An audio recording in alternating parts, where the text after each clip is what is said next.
Fala pessoal, sejam bem-vindos a mais um episódio do Base em Pauta, aqui no nosso canal do YouTube, do FutHub. E hoje estamos recebendo aqui o Orlando, ele que é treinador do Corinthians Sub-20 e topou vir aqui bater um papo para falar um pouco mais sobre competições, sobre as categorias de base do Corinthians e muito mais sobre a indústria. Então, prazer te receber aqui, Orlando. Agradecer, por ter aceitado nosso convite e vir falar aqui com o pessoal que acompanha o Base em Pauta, com todos os nossos alunos, seguidores aqui do YouTube. Então, prazer te receber aqui, Orlando. Olá, William. O prazer é meu, Eu fico feliz pela lembrança, pelo interesse. E vamos bater um papo aí com o pessoal do Base em Pauta. Perfeito. Então, para começar já esse bate-papo, queria te pedir para contar um pouco sobre tua trajetória profissional aí como treinador. Eu sei que também tu foi jogador, Mas focando aí nessa carreira de treinador, como é que tudo começou aí?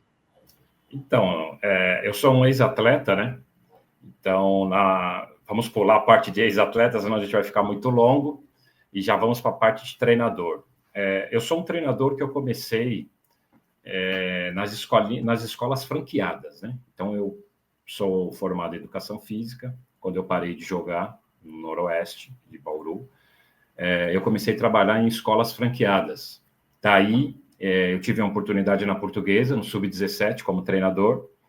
E depois, por 8 meses, eu fui para o Osasco, também no Sub-17. E depois do Osasco, isso já era 2008, 2009, em 2010 eu ingressei no São Paulo, entrando como um avaliador técnico, e depois de 11 anos eu saí como um treinador de Sub-20 e ainda passei pelo Palmeiras, no categoria Sub-17. Fiquei pouco tempo no Palmeiras, por 8 meses, e apareceu a oportunidade de eu estar indo para o Santos no Sub-20. Então, estive no Santos por 2 anos e meio, e agora, final de 2024, em outubro, mais ou menos, eu fui para o Corinthians, no Sub-20 do Corinthians. Legal ouvir tua trajetória aí, Orlando. E a gente aqui, grande parte das pessoas que estão assistindo nosso programa agora, são alunos que têm o interesse, têm o sonho de trabalhar com futebol um dia, almejam chegar a trabalhar com essa posição, alguns como treinadores, outros em outras áreas, mas dentro das categorias de base. E eu queria que tu contasse um pouquinho sobre como é a tua rotina aí no dia a dia do Corinthians, nas categorias de base. Então, cada clube que eu passei tem uma rotina, tem uma diferença, uma maneira de trabalhar.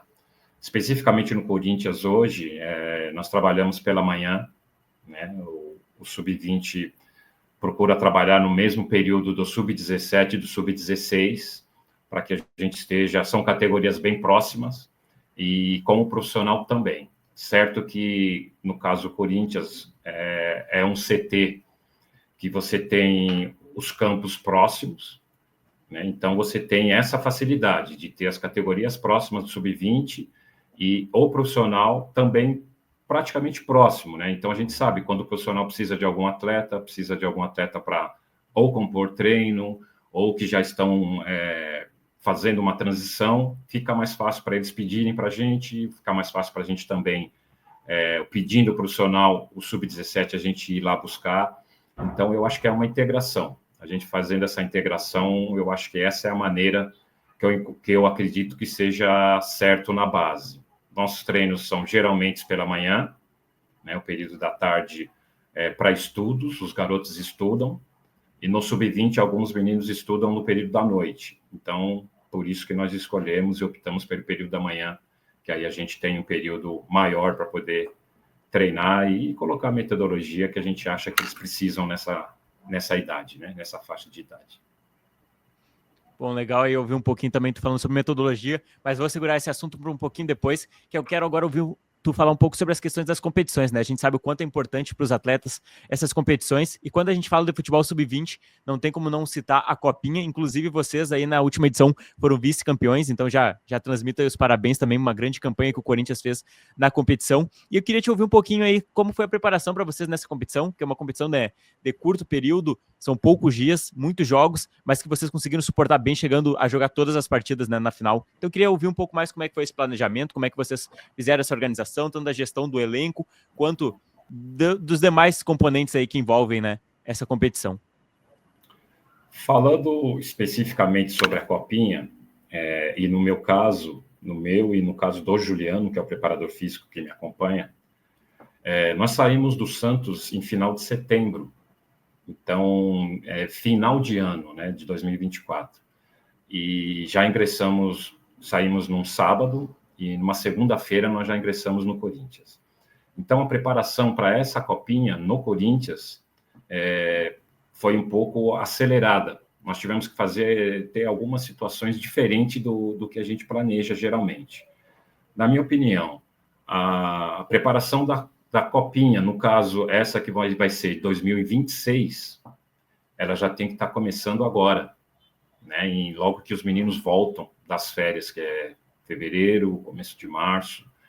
Então, no caso, nós do Corinthians, como nós chegamos no final do ano passado, nós antecipamos essa preparação dessa copinha de 2026, preparando 2025 e pensando em 2026. Então, nós antecipamos essa preparação, mas uma preparação realmente que eu acredito que seja a certa é de fevereiro até final de dezembro e depois entrando em janeiro, que é quando começa realmente. Nesse período, você consegue observar a categoria sub-20, quais os meninos que o profissional absorveu, aqueles que já vão ficar nos profissionais praticamente em definitivo, né? Outros que vão ficar em transição.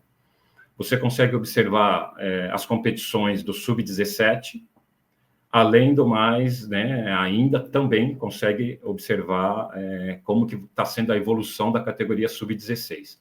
Então, tudo isso vai influenciar nessa lista final para a copinha do próximo ano.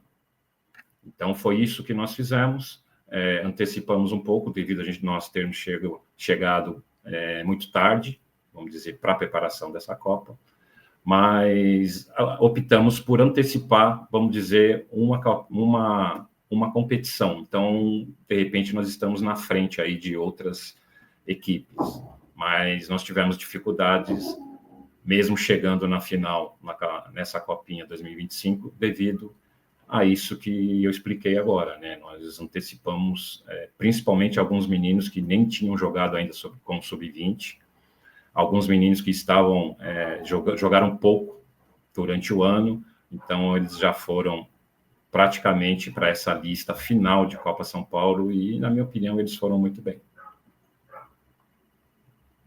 Legal. E como é que foi essa gestão do elenco aí, né, por uma competição curta? Como é que tu fez a questão da gestão, conseguir economizar alguns jogadores aí, poupar eles, né, para as fases finais? Tu conseguiu fazer essa gestão aí da maneira que tu esperava?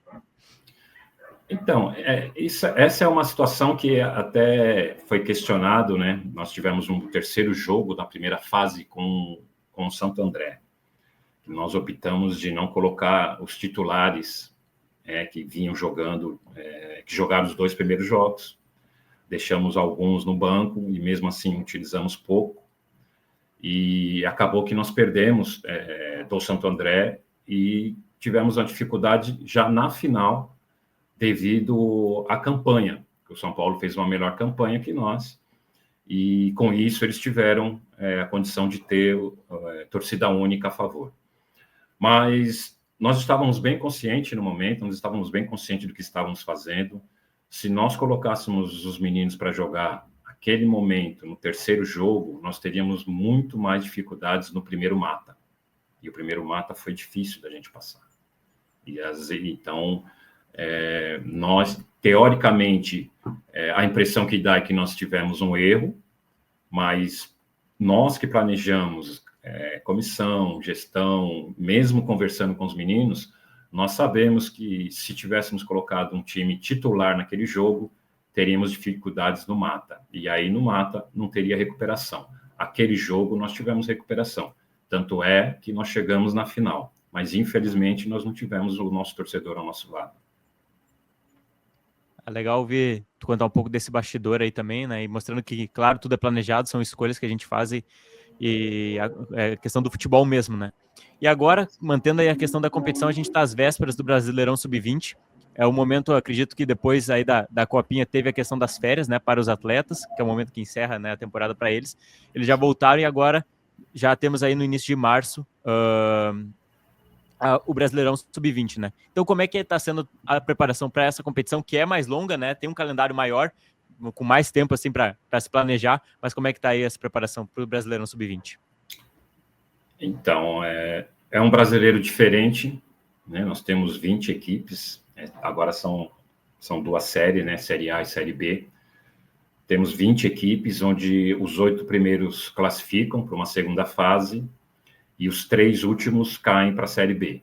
Então, é novidade, né? Para nós, o acesso e descenso. Temos que tomar muito mais cuidado, todas as equipes têm que tomar muito mais cuidados, porque o brasileiro, todos os jogos são clássicos, e os clássicos são decididos nos detalhes. E com esse detalhe de classificação até o 8º e descenso, a gente tem que fazer uma preparação melhor. É uma competição mais longa, né? Isso ajuda a gente a se preparar um pouco melhor durante a semana, mas no mês de abril também, para nós aqui em São Paulo, já vai iniciar o Campeonato Paulista. Então, praticamente, nós vamos ter 2 jogos por semana, e para uma categoria de base, se você não elaborar bem, não planejar bem, isso pode trazer uma dificuldade muito grande. E nós sabemos que o brasileiro traz jogos com muito mais dificuldades do que a Taça São Paulo. A Taça São Paulo, a maior dificuldade da Taça São Paulo é o pouco período que tem de competição, de torneio, e um número elevado de jogos. Então, isso faz com que o desgaste seja muito grande para os atletas, e o nível técnico, um nível físico cai muito, da 3ª fase em diante na competição da Copinha. O brasileiro é diferente, algumas equipes, principalmente equipes que utilizaram os garotos nos campeonatos regionais, provavelmente elas vão se reforçar com esses atletas mais experientes. Então, isso vai tornar o Campeonato Brasileiro muito mais difícil, é bom que vai elevar o nível, e a equipe tem que se preparar bem. Então, na minha opinião, o brasileiro está muito mais difícil do que a Copa São Paulo. Legal ouvir essa tua análise aí. E até uma dúvida que me surgiu agora quando tu comentou da questão de ter o Paulistão juntamente com o brasileiro. Tu acha que jogos 2 vezes por semana é benéfico nas categorias de base, principalmente na categoria sub-20, que é a mais próxima do profissional, para o jogador já ir se acostumando, já que no Brasil praticamente é jogo domingo, quarta? O sub-20, eu vejo que está muito próximo do profissional. Então, ele precisa ter as competições também próximas, né? E é isso que está acontecendo nesse brasileiro com acesso e descenso. Está bem próximo do profissional. A única diferença é que o Campeonato Paulista é junto com o brasileiro. E nos profissionais, às vezes, você tem outros torneios, né? Copa do Brasil, Supercopa. O campeonato regional não fica junto com o Campeonato Brasileiro. Mas eu vejo que é uma questão de adaptação. O sub-20 precisa de competir bastante, e é isso que está acontecendo, para quando eles chegarem nos profissionais, eles estarem com um número aí bom, né, de volume de jogo, né, um número bom de partidas. Então, tudo isso vai ajudar na formação do menino. Tudo isso vai ajudar que, como ele está muito próximo, quando o profissional precisar, ele não vai sentir uma diferença muito grande. Perfeito. E nessa questão de proximidade do sub-20 com o profissional que tu comentou aí, eu queria entender como é que funciona aí a questão da transição no Corinthians. Como é que funciona para o atleta subir ao profissional, ter oportunidade? Acontece muito aquele bate e volta, ele sobe profissional para compor ali o banco, jogar algumas partidas, depois volta para a base, para alguma competição. Como é que funciona aí essa questão da transição? É exatamente isso que você falou. Ele pode hoje estar treinando comigo, amanhã o profissional, hoje, quarta-feira, o profissional pode pedir ele amanhã, na quinta, para ficar no banco ou jogar no sábado, né? Então, isso é a transição. E, além disso, ele pode também, na segunda-feira, isso toda uma hipótese que eu estou colocando, de retornar ao sub-20 e participar dos treinos normalmente. Então, como isso é normal no sub-20, eles também precisam entender que os meninos precisam entender que pode acontecer com qualquer um deles. Então, às vezes, um menino na semana, um atleta, ele treina a semana toda num time titular, um time que a gente sabe que vai iniciar uma partida, e aí, quinta ou sexta-feira, o profissional não encontra espaço para aqueles que estão treinando nos profissionais, e não é bom esse atleta que está treinando no profissional não ter número de jogos, então ele retorna ao sub-20 e ele tem a preferência de jogo. Então, até o emocional nós temos que preparar aos meninos para essa situação, entendeu? Eles têm que saber que a transição são para todos.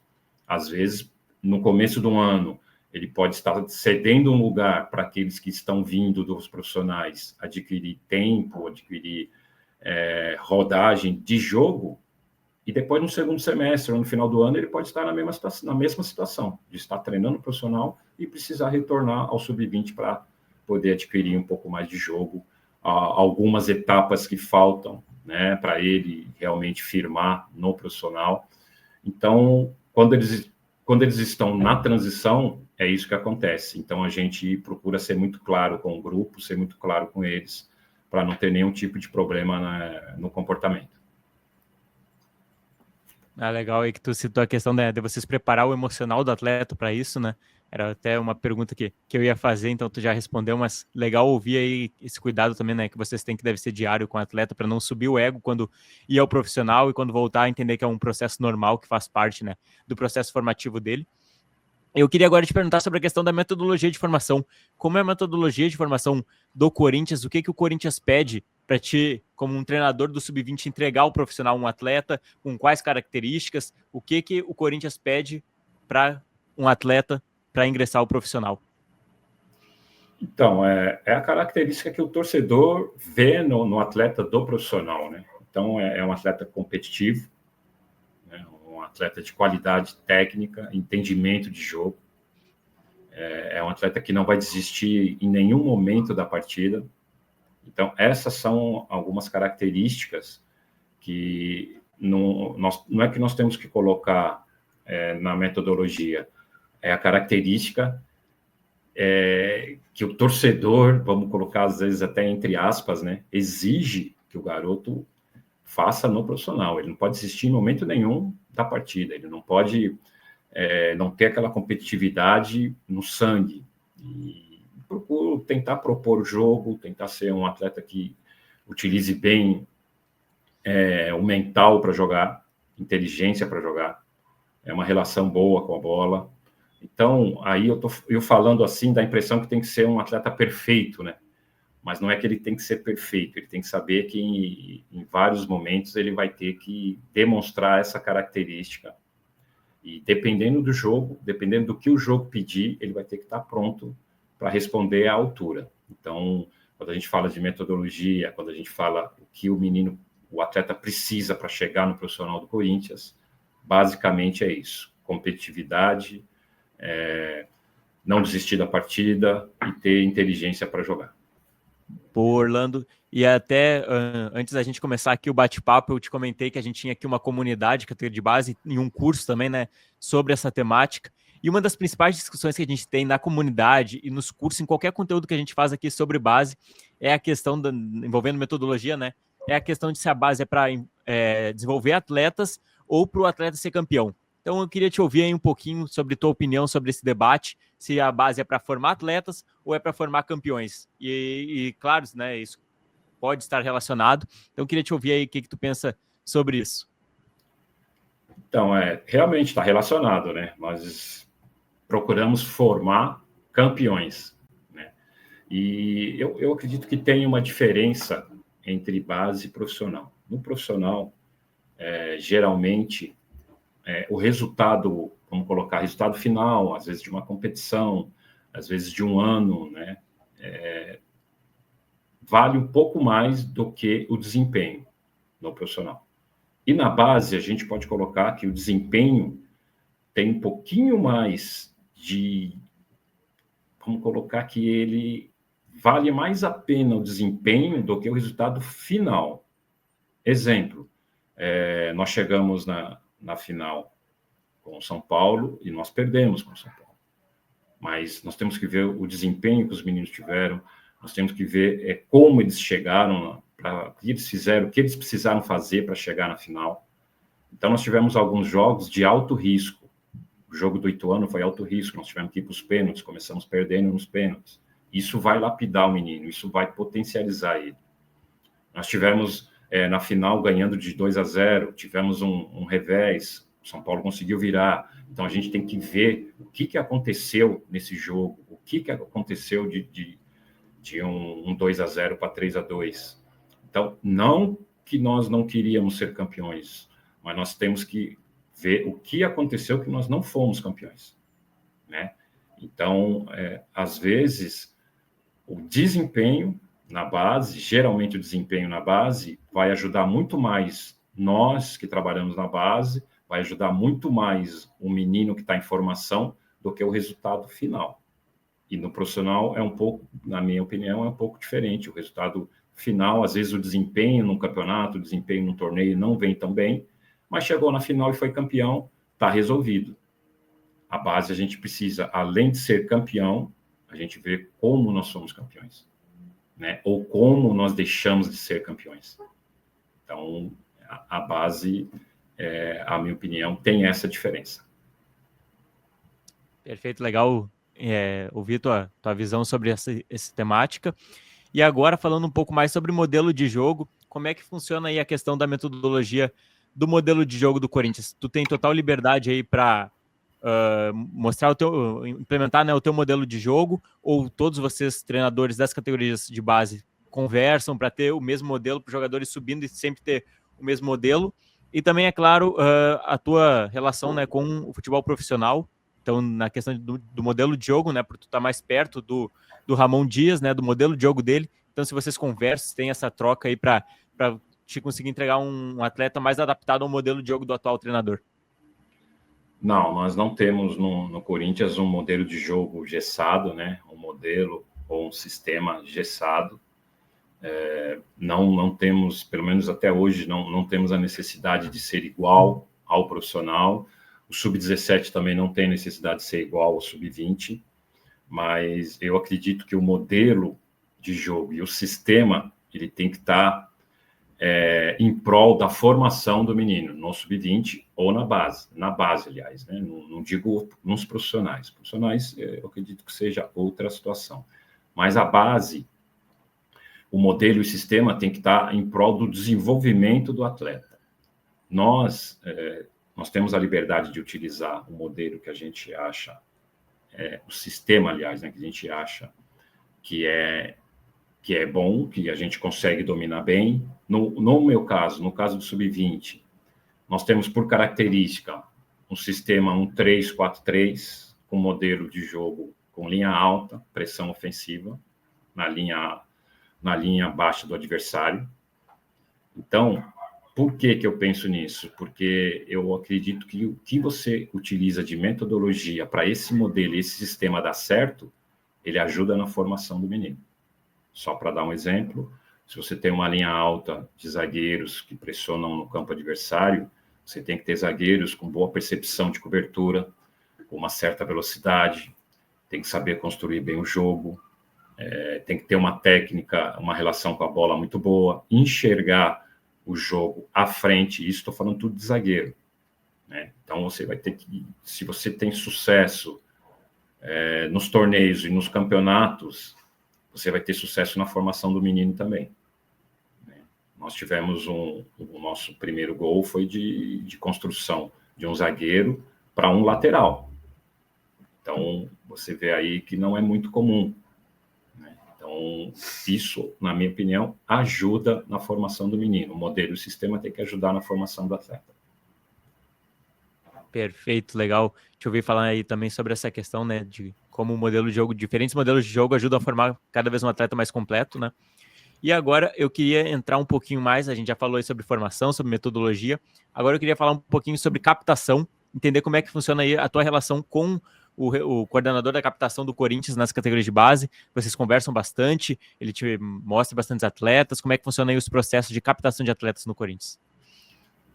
No Sub-20 é normal diminuir, né, a captação, porque dificilmente você no Sub-20 um atleta já não vai ter um contrato, já não vai ter um vínculo com um clube e dificilmente você vai conseguir no mercado um atleta que, assim, daquele nível que vai superar aquele atleta que você já tem ali.